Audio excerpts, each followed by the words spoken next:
Bueno, seguimos en el bueno y el malo en estos programas especiales que estamos haciendo desde Madrid. Y ahora tenemos la oportunidad, y agradecemos que nos haya recibido en su casa, de hablar con el doctor Ruiz Gallardón, que fue alcalde de la ciudad de Madrid y ministro de Justicia aquí del país de España. Buenos días aquí en España y muchas gracias por recibirnos. Muy buenos días y bienvenidos no solamente a mi casa, sino a Madrid y España. Bueno, primero nos gustaría que nos explique la situación política de España, porque nosotros escuchamos de Argentina y vemos que dicen no hay gobierno, todavía no se puede conformar, y allá eso no pasa, porque allá se vota, se elige y se termina, es directo, digo, para que la gente de Argentina entienda qué está pasando hoy en España. El problema que tenemos en España es que durante los últimos 30 años de democracia en nuestro país siempre habíamos tenido un sistema político que permitía que el partido que ganaba las elecciones tuviese diputados suficientes para poder gobernar. Y nos creíamos que teníamos un sistema presidencialista casi mayoritario, como lo tienen muchas repúblicas latinoamericanas, como lo tiene aquí en Europa, por ejemplo, Francia. Pero se nos había olvidado que la Constitución no establece que España sea un país presidencialista con un sistema mayoritario, sino que es una monarquía parlamentaria con un sistema proporcional. ¿Por qué se nos había olvidado? Por lo que decía antes, porque en todas las elecciones desde 1977, cuando ganaba el centro derecha tenía escaños suficientes para gobernar y la izquierda, el Partido Socialista, se quedaba en la oposición y viceversa. Cuando ganaba el Partido Socialista siempre tenía escaños suficientes para gobernar.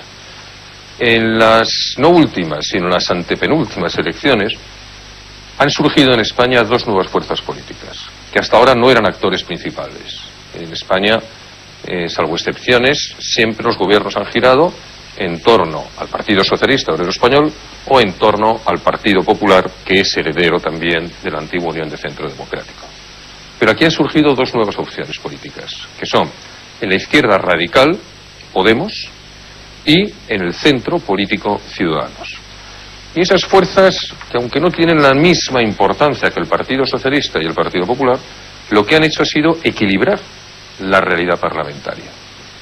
Y los españoles estamos demostrando que no sabemos gestionar una política de acuerdos en lugar de una política de victorias y derrotas. Y estamos en una situación que puede parecer pintoresca, pero que corre el riesgo de ser crítica. Porque si nosotros no aprobamos un presupuesto antes de que termine este ejercicio, vamos a tener responsabilidades muy graves con la Unión Europea. Y responsabilidades que nos pueden suponer no solamente sanciones económicas, sino pérdida de oportunidad de un crecimiento que necesitamos para superar la crisis. Por lo tanto, yo sí creo que en estos momentos es necesario hacer un llamado a la responsabilidad de la actual clase política, a la responsabilidad de los líderes parlamentarios, y creo que, desde luego, quien no puede formar gobierno no debe ser obstáculo para que otro, con mayoría, lo forme. Y eso es lo que espero que pase en las próximas semanas. Doctor, recién me mencionaba la Unión Europea como un bloque común comercial y político institucional, de hecho, ¿no? La región América del Sur ha ensayado eso también casi paralelamente con la Unión Europea, con el Mercosur. Hoy la crisis de Brasil, Venezuela aislado, Perú y Bolivia mirando más al Pacífico que para dentro de la región. Se habla de un eje Brasil-Argentina-Chile, ¿no? Y Uruguay quizás también. Digo, se cuesta consolidar esos bloques como para sobrellevar, digamos, la vida con el resto del mundo. ¿Es el fracaso de los mercados comunes o hay oportunidad todavía de salvarlos? Yo no creo que sea tanto una oportunidad como una necesidad. Me parece absolutamente inevitable el que se formen bloques regionales a nivel mundial. La globalización trae sin duda, ha traído extraordinarias oportunidades en el terreno económico, en el terreno cultural, pero trae riesgos también. Y desde luego quien se quede aislado en un mundo globalizado va a perder cualquier oportunidad de crecimiento.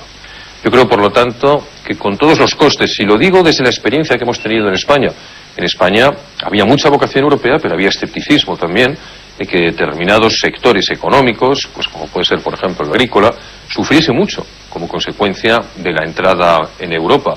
Nos pasó con una industria muy obsoleta que nosotros teníamos en los años 80 cuando nos incorporamos a la Unión Europea. Bueno, todos esos riesgos y desafíos se han superado. Yo no soy quien para dar un consejo a América Latina, pero desde luego mi visión global es que solamente formando parte de grandes espacios económicos, con libertad de comercio, con intercambio de mercancías y de materia prima, solamente así se podrá crecer y se podrá competir. Y los países que se queden aislados no tendrán ninguna capacidad de ser países competitivos en el siglo XXI. Y es más, a mí me gustaría que, siendo conscientes del desafío que va a significar y que ya significa toda la región asiática para toda la economía mundial, porque ellos introducen un elemento de competitividad que nosotros no vamos a poder introducir, que son los bajos costes laborales. Tenemos que ser plenamente conscientes de que no basta con que haya regiones económicas en América Latina y una región económica que es la Unión Europea, sino que desde luego Europa y América Latina tienen que incrementar sus relaciones económicas de una forma extraordinaria. Creo que es una oportunidad que no debemos desaprovechar, y a mí me preocupa mucho lo que usted decía, y es que una parte importante de los países latinoamericanos están empezando a mirar al Pacífico más que al Atlántico, están empezando a acercarse a Asia más que a Europa, y eso creo que es malo para los dos. Doctor, usted fue alcalde de Madrid cuando Macri era intendente de la Ciudad de Buenos Aires, y tiene una relación, bueno, de amistad desde esa época. ¿Cómo ve el nuevo gobierno argentina, el del ingeniero Macri, y cómo se lee políticamente desde España esta nueva etapa política en Argentina? Como un cambio extraordinario, pero extraordinario de verdad. Lo que ha ocurrido en Argentina y la percepción que en estos momentos Argentina está proyectando al resto del mundo no es sencillamente un cambio de un gobierno por otro, de un presidente por otro. La percepción que se tiene es que hay un auténtico cambio de régimen. ¿En qué sentido? En el sentido fundamentalmente de la seguridad, de la confianza. El riesgo más importante que puede correr un gobierno de cara a buscar una localización de inversiones es no generar confianza. El dinero, como antes decíamos, en un mundo globalizado se puede deslocalizar en cualquier momento. La decisión de invertir en un país o en otro que está a 5.000 kilómetros de distancia se puede adoptar una tarde en un despacho. Y por lo tanto, para que un país sea competitivo, lo que tiene que ofrecer es seguridad, lo que tiene que ofrecer es confianza. El gobierno del presidente Macri ha trasladado, en primer lugar, competencia. No es solamente él, cuya capacidad política estaba plenamente acreditada, primero por sus responsabilidades en la empresa privada y en segundo lugar por sus responsabilidades públicas al frente de la Intendencia de Buenos Aires. Es que además se ha rodeado de un equipo de ministros a los que he tenido la suerte de conocer, que son gente joven, gente preparada, gente extraordinariamente competente y gente que con el presidente Macri inspira confianza en los mercados. ¿En qué se ha traducido eso? Y vamos a tener ocasión ahora en Buenos Aires, durante la celebración del Fórum, de poder amplificar esa nueva realidad, que hoy Argentina es un país atractivo para invertir. Hoy Argentina es un país seguro, donde hay seguridad jurídica, donde no hay arbitrariedad en la toma de decisiones, donde hay unas reglas del juego previamente establecidas que te garantizan que si surge algún conflicto, como puede surgir en cualquier relación comercial, va a ser resuelto con equidad, con ecuanimidad y de acuerdo a una legislación vigente. Yo creo que todo esto hace que en estos momentos, y no piensen ustedes que estoy exagerando, Argentina, desde mi punto de vista, va a ser, si las cosas continúan como hasta ahora, durante los próximos 10 años, durante la próxima década, probablemente uno de los países que más crezcan del mundo y uno de los países más atractivos para la inversión, porque tiene todas las potencialidades para convertirse en una potencia económica extraordinariamente importante. Ahora, doctor, usted ha sido un gran militante de la política del Partido Popular, de hecho, ¿no? Cierto. Seguramente después llegaremos, la última pregunta será por qué la dejó la política. Pero usted hacía mención de Macri y bueno, hoy en la Argentina hay una discusión que tiene que ver con el debate ideológico, ¿no? Todavía pendiente. Y una de las cuestiones que se le reclama o se le reprocha a Macri y aquellos que vienen de la militancia política es casualmente que dentro de su gabinete hay hombres que vienen más identificados con las corporaciones empresariales que con la militancia ideológica. ¿Me explico? Sí. Entonces es como que el triunfo de Macri también ha significado el triunfo de la no política, dicen algunos, que de sus detractores. Es tiempo del mundo también pensar que hay un ensamble entre aquel que viene de la política y aquel que no viene, que viene del campo de la empresa o de los sindicales, donde sea, ¿no? Desde mi punto de vista, y he tenido efectivamente pues ocasión de estar 9 años gobernando una ciudad como Madrid, 8 años gobernando una región como la Comunidad de Madrid y 2 años en el gobierno de España, al margen de las ideas, que sin duda son importantes para marcar los criterios, el rumbo, la dirección, una administración pública es por encima de todo una gran empresa. Y por lo tanto, yo siempre he pensado que para gestionar una administración lo que hay que hacer es buscar los mejores gestores. Naturalmente no puede ser un gestor que ideológicamente esté enfrentado al proyecto político, porque entonces no hay equipo que pueda trabajar cohesionado. Pero un gestor independiente, una persona cuya experiencia profesional sea en el mundo de la empresa privada, que sepa por lo tanto los riesgos que suponen cometer errores y que sepa que sus clientes, por así decirlo, son todos los ciudadanos, es, insisto, a mi juicio, lo más inteligente que puede hacer un gobierno. Por lo tanto, yo no solamente celebro que en el gobierno argentino hay una representación de grandes profesionales que han acreditado su capacidad de gestión en el sector privado, sino que creo que ese es el camino que vamos a seguir todos los países del mundo. Insisto, esto no significa el fin de las ideologías, tiene que haber un proyecto, y eso le corresponde al presidente. Tiene que haber un rumbo, y eso lo tiene que marcar el presidente. Para ejecutar las políticas de ese proyecto político, lo que hay que hacer es buscar buenos gestores. Y desde luego, en España uno de los graves problemas que tenemos es que se está expulsando de la política a lo mejor de la sociedad española, con un régimen, desde mi punto de vista, excesivo de incompatibilidades, con un régimen que solamente permite a los cuadros de los partidos o a los funcionarios públicos dedicar una parte de su vida, unos cuantos años, al servicio público, a la política, y eso está empobreciendo en estos momentos de una forma muy importante los responsables políticos españoles. Yo celebro mucho que ese problema que tenemos en España no lo esté teniendo Argentina, sino que al contrario, lo mejor de la sociedad argentina ha decidido, aunque sea temporalmente, dar un paso adelante al servicio de su país y dedicarse a la política. La situación de Venezuela es crítica en el terreno económico, no es un problema de crisis, es un problema de hambre, la gente pasa hambre, la mayor parte de las personas que están detenidas en Venezuela por encima de los presos políticos es como consecuencia de que la gente ha tenido que robar para poder comer. Y esa es una situación que, desde luego, con las políticas que está siguiendo el gobierno ahora mismo de Maduro, no tiene visos ninguno de poder resolverse. Políticamente, Venezuela es formalmente una democracia. Si usted lee la Constitución venezolana, formalmente hay división de poderes, hay elecciones libres y hay control del gobierno. Realmente, en estos momentos, Venezuela no es un Estado de Derecho. No hay independencia del Poder Judicial. El Poder Judicial está absolutamente sometido al poder político y el Poder Ejecutivo, es decir, el presidente Maduro y su gobierno, está obstruyendo de una forma ilegítima la actuación del Parlamento. Por lo tanto, tampoco hay un poder parlamentario.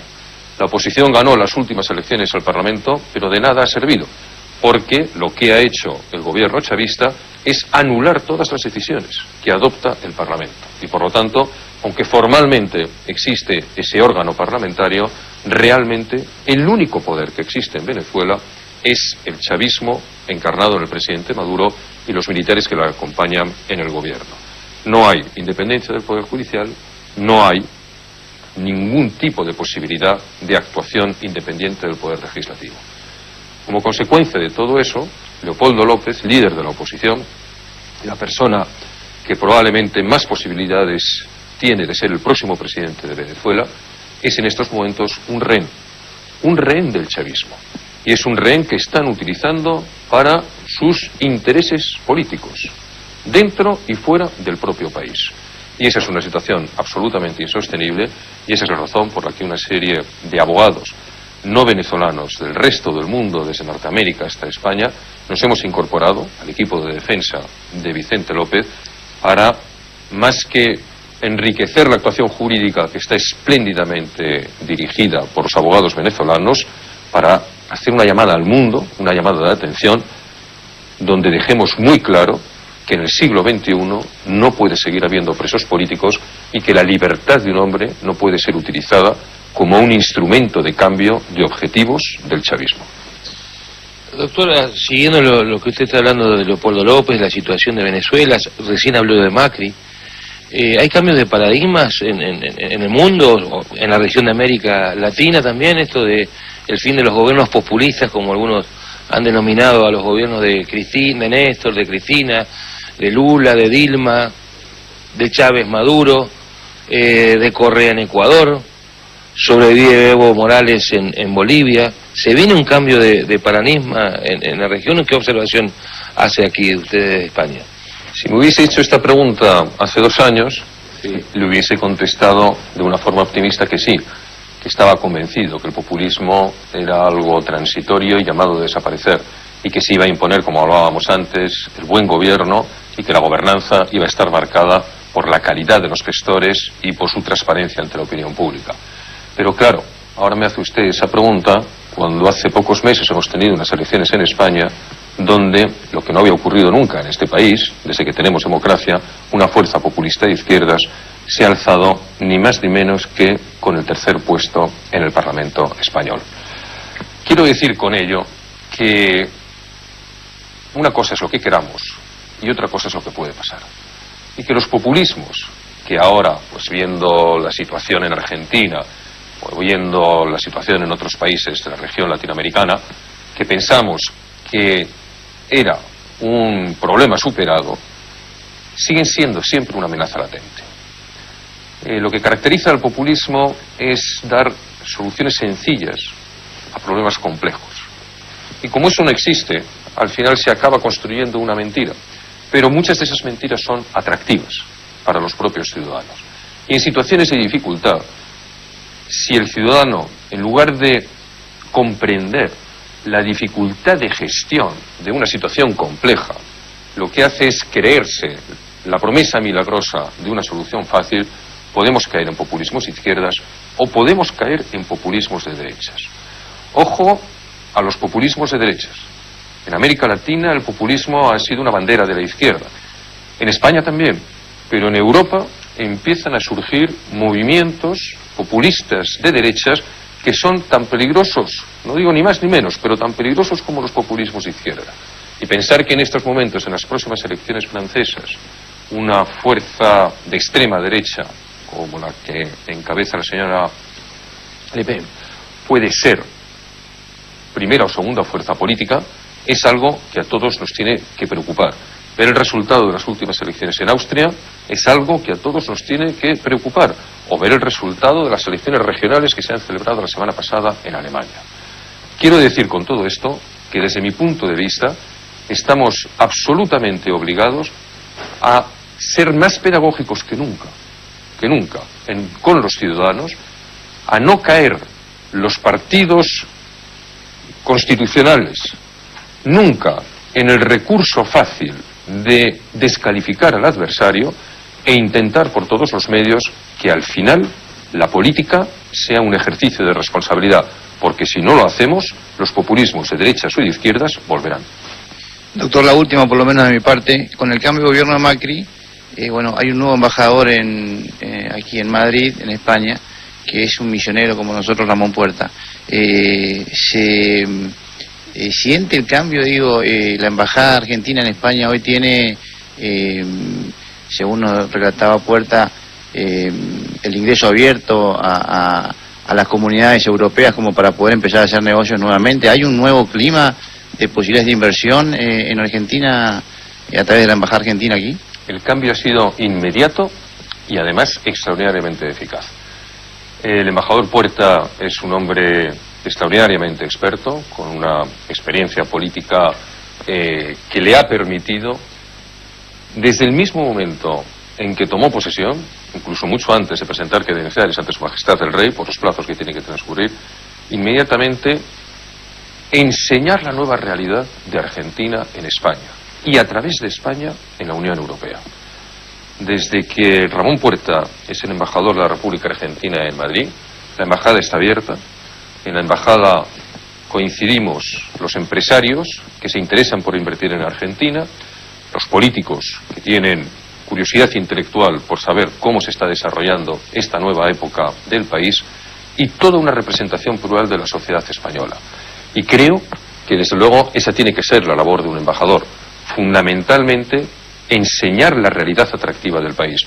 Desde luego creo, con absoluta sinceridad, que el tiempo de servicio como embajador de Argentina en España de Ramón Puerta va a ser extraordinariamente positivo para que los españoles descubramos las extraordinarias posibilidades de inversión que en estos momentos Argentina representa. ¿Y por dónde Puerta puede ser útil en esto de restablecer las relaciones bilaterales España-Argentina, Argentina-España? O Casa Rosada, Palacio de la Moncloa, ¿no? Yo creo que hay dos escenarios. Uno, el estrictamente político. Pero creo, con toda sinceridad, que en el político hay una vocación por parte de los dos gobiernos de encuentro, de entendimiento y de trabajo conjunto. Pero hay otro campo que es donde tienen que actuar los embajadores modernos del siglo XXI, que no es solamente representando a sus ministros, sino representando a la sociedad. Donde yo creo que hay un campo formidable de actuación, porque tengo que decir con toda sinceridad que en los años anteriores no se había hecho nada en este terreno, es en llevar a los empresarios españoles a Argentina y en traer a los empresarios argentinos a España, el que seamos capaces de trabajar conjuntamente, no solamente nuestros gobiernos, sino también la sociedad civil. Ahí es donde creo que, con la experiencia que tiene y con el talento que tiene el embajador Puerta, va a hacer un trabajo sencillamente formidable, tanto para Argentina como para España.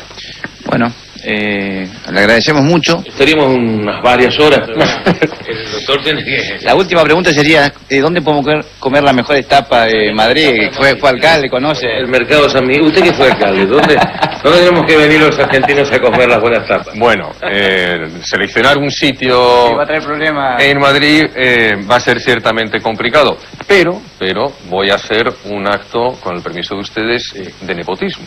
A ver. Y lo voy a explicar. No es en Madrid, es en Santiago de Compostela, que es una ciudad maravillosa. El mayor de mis hijos, que se llama igual que yo Alberto, dejó hace un año su carrera profesional como abogado, colgó la toga, que decimos en España, y abrió un restaurante en Santiago de Compostela. Un restaurante que se llama Agua y Sal, y yo desde luego a todos los argentinos que vayan a la ciudad del patrono de España, Santiago de Compostela, les invito a que conozcan ese maravilloso restaurante que reconozco que me puede la pasión de padre al decirlo. Gracias, muy amable por habernos recibido en su casa. Estamos cortitos. ¿Extraña la política? Los medios españoles, cuando usted renunció como ministro de Justicia, en la famosa discusión por el aborto, la reforma de la ley de aborto, dijo: yo dejo el gobierno y dejo la política. ¿Cierto? Siendo que ha sido un militante y uno de los hombres más influyentes de la política española en los últimos 30 años. Pero le digo dos cosas. Una, yo creo que las decisiones hay que tomarlas y cumplirlas. A mí nunca me ha gustado esa situación medio pensionista de estar pero no estar, retirarte para volver. Yo creo que si tomas la decisión de irte, debes de irte de verdad. Y segundo, le contesto, no echo de menos la política. Extraño a las personas con las que he tenido durante muchos años pues una relación de afecto, no solamente mis compañeros de partido, sino también muchos políticos de la oposición, y con muchos de ellos sigo manteniendo una relación de amistad, pero la política no. He tenido la suerte de estar más de 30 años en la vida pública, de hacer muchas cosas en la ciudad de Madrid y en España. Le estoy muy agradecido a la política, pero este es el momento en el que creo con toda sinceridad que España necesita gente nueva, gente que no es tanto un problema de que sea joven, es un problema de que sean nuevos, en el sentido de que tengan nuevas ideas, nuevas ambiciones y nuevas experiencias. Y por lo tanto, mi papel en política será ayudar a los nuevos que entren, pero desde luego jamás volver.